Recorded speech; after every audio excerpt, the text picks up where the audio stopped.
And pressure is mounting on the White House over trade talks with India.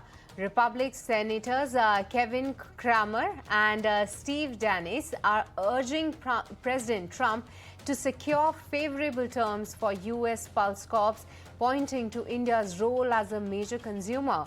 With high tariffs still blocking American farm exports, the push comes as both nations work to finalize a new bilateral trade deal. My colleague Sumita Kari joins in with more details on the same. Sumita.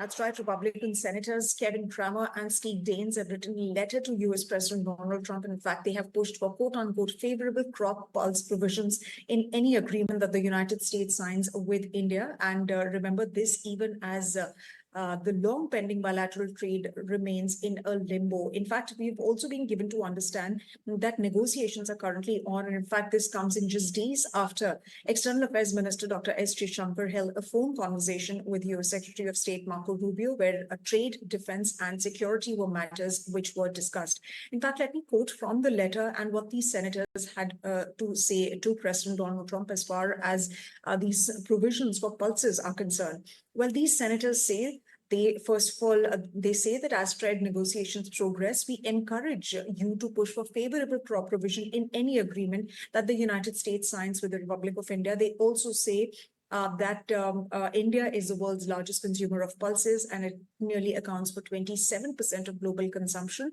However, American farmers, American exporters have been facing some sort of competitive disadvantage due to India announcing a 30% tariff on yellow peas, with a high duty coming into effect from November 1, 2025. Now, this happened last year.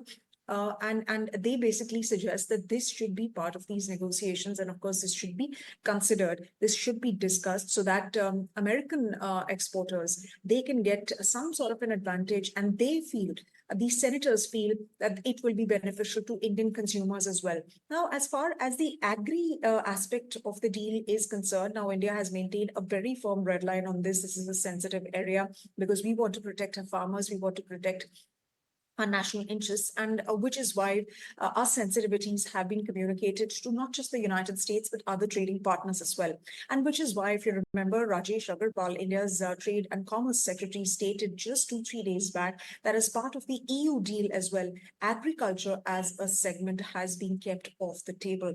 And this is an area that we've not opened for any other partner, any other trading partner, because we have communicated our sensitivities around that matter.